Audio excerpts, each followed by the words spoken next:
All right, we're live. Thank you everyone for your patience. We had a little bit of technical difficulties, but we're here and we're ready to get started.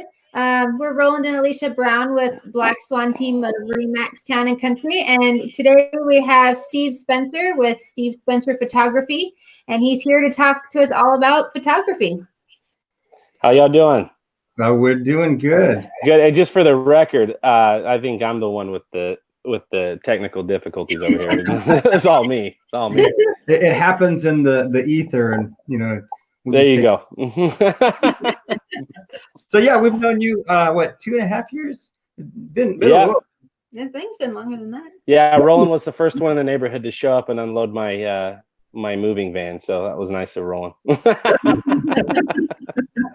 Yeah, we always love the Spencer family, so we're really excited to share kind of some of your skills, some of your great images, and hear more about you. So real fast before we get started, if anyone has questions about photography, Steve's gonna share some tips at the end to kind of help us take better pictures with our cell phones. So if anyone has specific questions, leave the comment and we'll get to it, and we'll be sure that he answers those questions for you. So anyway, sorry. I was about to say, tell us more about what you do. Well, I actually have I'm self-taught photographer. Never went to school for it. Just always had an eye for photography, or really art.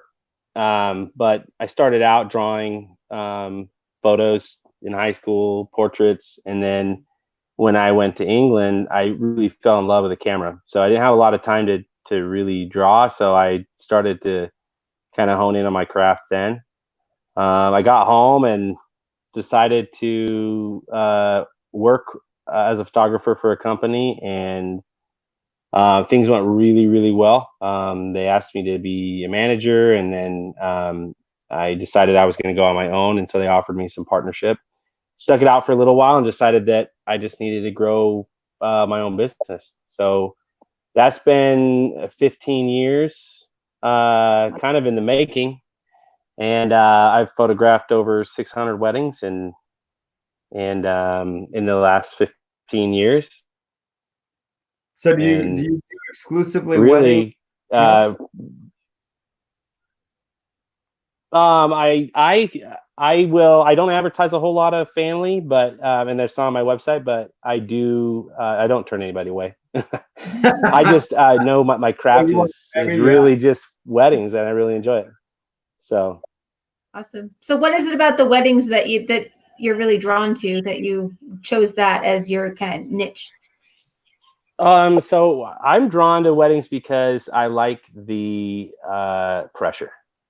I really, really do well under pressure, and I feel like that, like the race car driver or somebody that has to make decisions going 90 miles an hour or 100. That's kind of how I am. I really kind of noticed that I kind of stopped being a believer in procrastination and started to hone in on the realization that I actually perform better when I'm under pressure. And so once I eliminated that, I no longer believed in procrastination. It's just something I did naturally to make myself better and perform better. That's really interesting. So I like that part of it. Now it is fun. I mean, it's a happy time where lots of people are,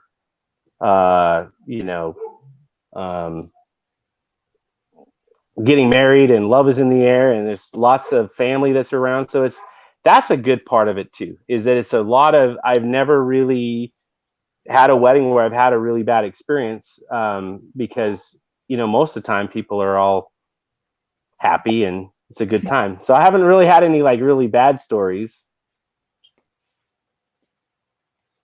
Have you had any really funny things happen during any of your shoots? I think we may have lost you. Let's see if we can get you back.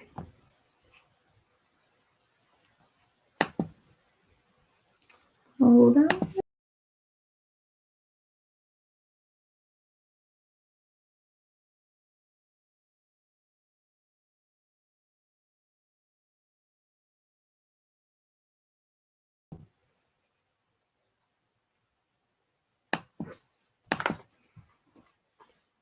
Bear with us. Having technical difficulties again.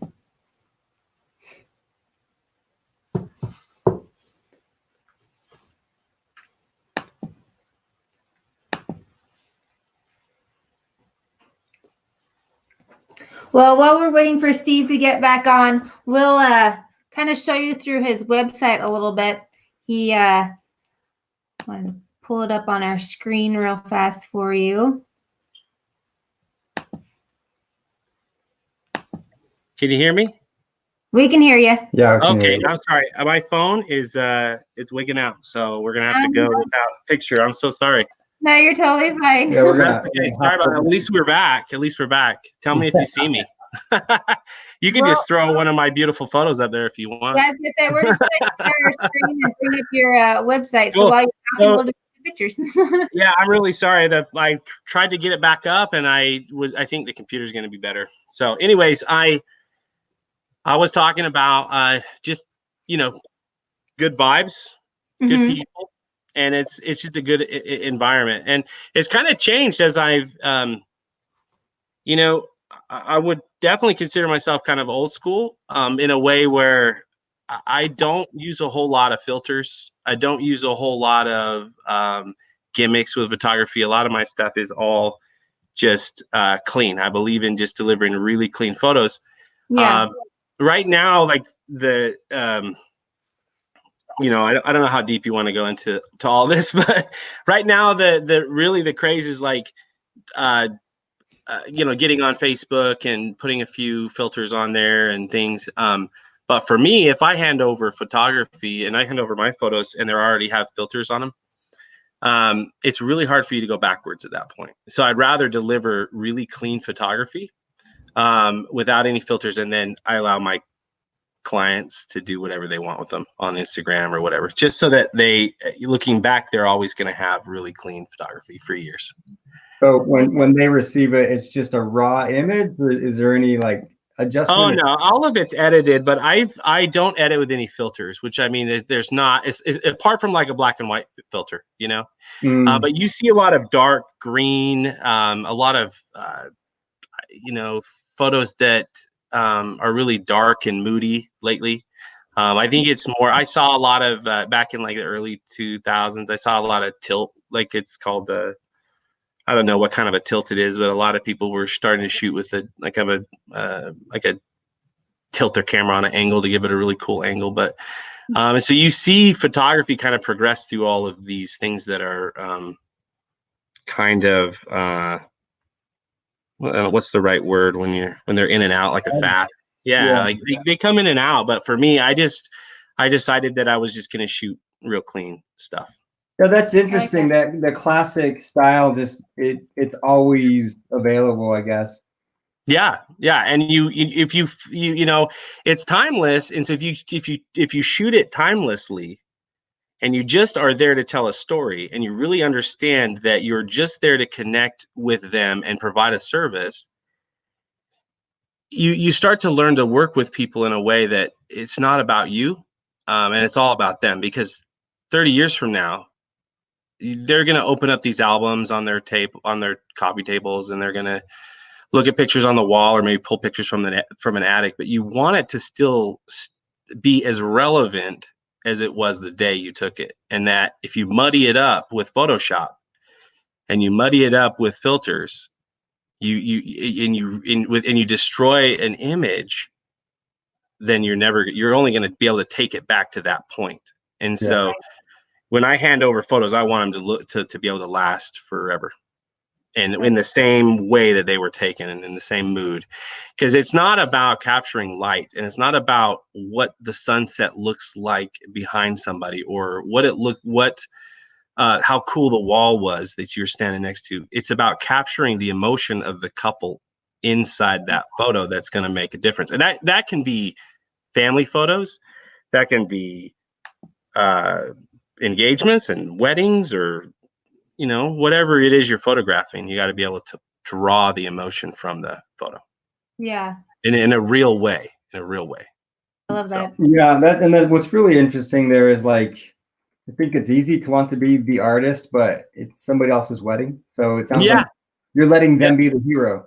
And you have to have a thick skin. That's what also I've learned after 15 years of doing this, is that people aren't always going to like your stuff. But at the end of the day, it's that you have to provide them with a service that they're going to be happy with 30 years from now. I'm going to see their photos for about 30 days until I hand them over. Some of them will end up on my website and Instagram, but for the most part, they're their photos. And so you get photographers that are unwilling to budge on whether it be time or location or what they want to do. You get a lot of photographers, because they're artists, they can get stuck in a way of doing things that they want to do. So I have tried my best to allow myself to be flexible enough to when I show up at a wedding or a family photo or senior portrait, that this is all about them. It's all about what they're wanting. And so maybe we could get on and it would be fun to talk about another subject that I really love to talk about maybe down the road, but how the study of people and understanding the 4 different types of people has allowed me to photograph them in different ways. Yeah, that really would be fascinating to understand a little bit more about. Because I've put in about 10 years, me and my wife both have put in about 10 years of studying people and the different types of energy. We've all done it, right? Whether it's you're a red energy or a red person or a blue person or what, we've all done these tests and things. But the fact is it's real, and the more you can get to know people, the easier it is to communicate and to talk with them. And so that kind of went hand in hand with me too. And so if you read all the reviews that are going up online, I have not been a really big at pushing reviews. Like I said, I'm like an old school photographer, really trying to bend my way into Instagram and Facebook and because all my stuff has always been word of mouth. Because of the type of person I am and because of the way that I shoot. It's always been that you've got to have this guy at your wedding. I like last year I filmed a wedding in Denver, and then we ended up booking a wedding in Chicago because they found out I was in there. So word of mouth. And so I'm really working on trying to fill that space and that area. And so, but most of the reviews online will say, have said that I've kind of gathered is that Steve's really good to work with. He's really good to work with. He's really good to work with. So if that's where the vibe I'm getting, then I'd rather have that, because I think people want a good experience. For sure. And you're such an easygoing person, so I'm sure it's really simple to work with. Yeah, there's not a whole lot of people that I don't get along with, but it's funny because you get at a wedding, you're going to get all types of personalities. And again, going back to understand how to maybe talk to people that are a little more challenging, it's easier to know where they're coming from. And it can be stressful, weddings. I mean, bride, we won't even talk about the mother of the bride, but the brides get stressful. That's awesome. I try to stay as far away from the mother of the bride as I can. But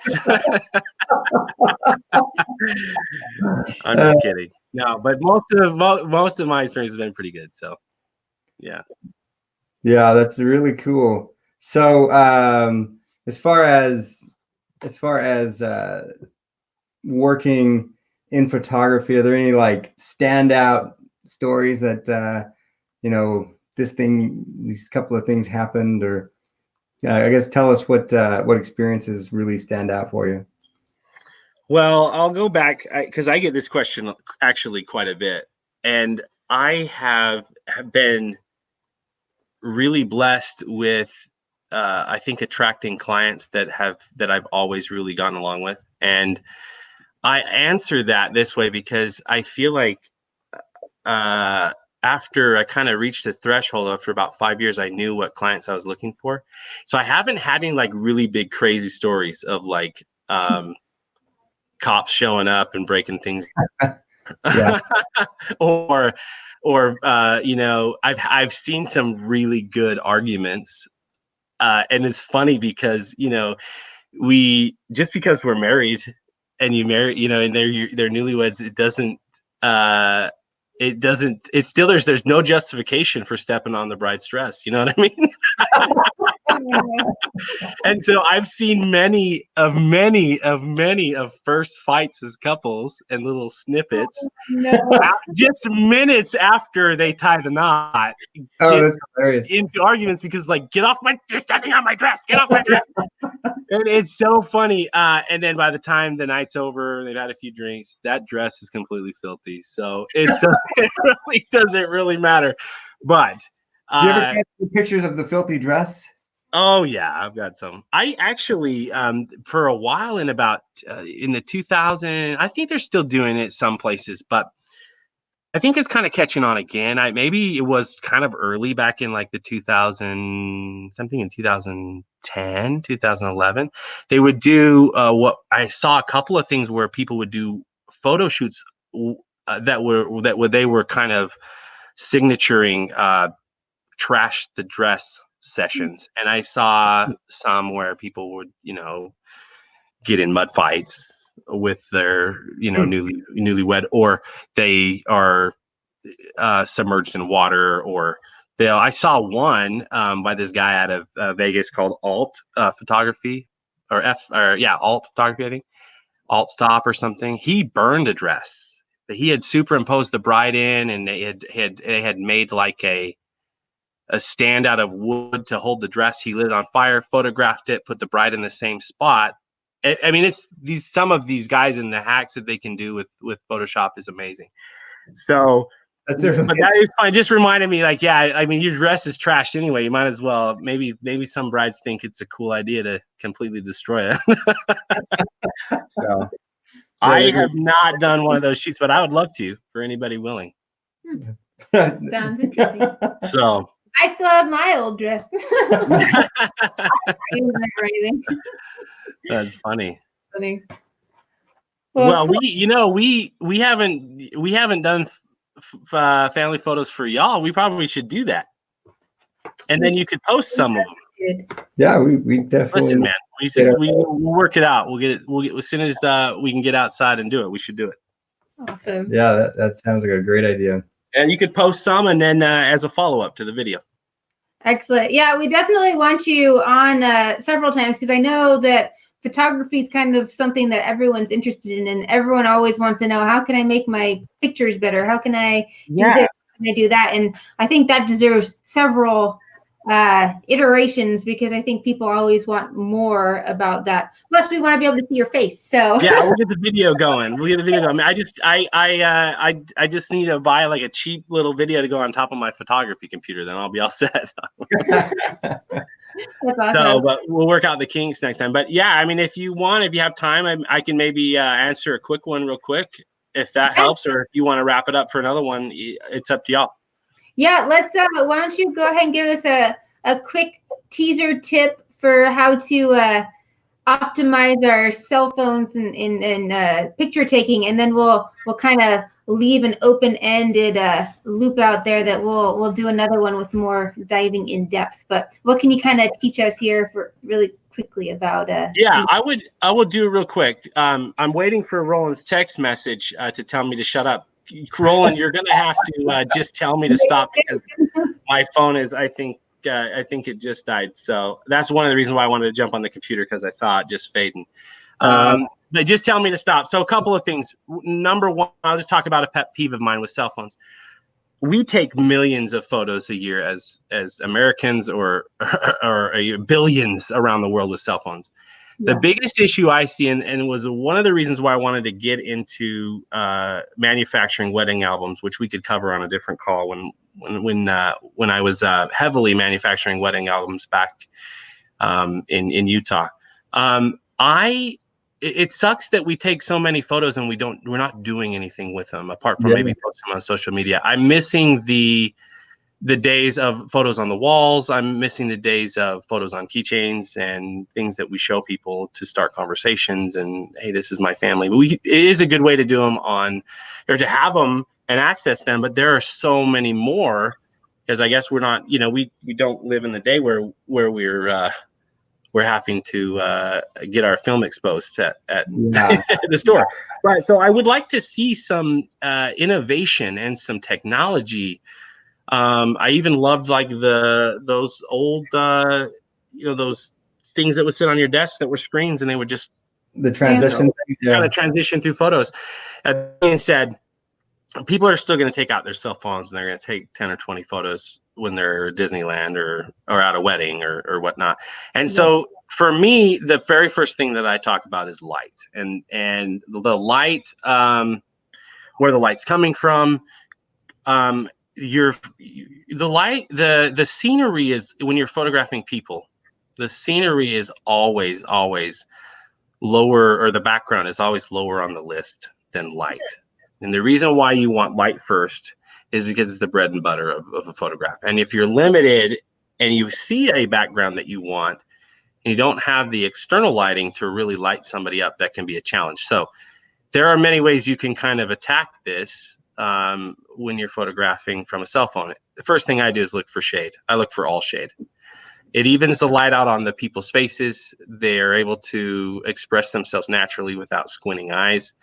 And oftentimes when you're taking a picture of somebody, it's usually has nothing to do with the background, unless you're traveling or something like that. But in that case, if you are wanting the background, the best thing to do would be to shoot in direct sunlight if you're wanting to photograph, because you're wanting the subject to be even, the lighting to be even on the person, the same as the lighting in the background. Now, if you're not going for that and you just want a picture of people, I always go for shade. Okay. Now, there's different kinds of shade. There's like the shade that comes through the trees and you get a little bit of spotted light. Mm-hmm. That's okay if you turn your back to the sun. Or if you get this split light where a shadow from a building might cover up half of a person's body. So looking for things like that and really being detailed on where to position yourself. Where does the light look good? Where does it look most natural? Mm-hmm. And where does it fall off the face and fall off the body? Does it create shadows that are harsh? Women specifically, you look at them and they look at a photo and they say, oh, I hate that one. A lot of times it's just, because the lighting's maybe not hitting them in a natural way. And that's things that I've kind of noticed. Okay. That makes sense. So, very cool. Yeah, thanks for that walk. You got it. Yeah. You're welcome. And I look forward to getting on. We'll get some pictures of you and the family, and we'll make that our next step. Awesome. Yeah, thank you. Awesome. Well, if anyone wants to reach out to Steve to find out more about getting your pictures taken, or for an upcoming wedding, we have his information scrolling at the bottom.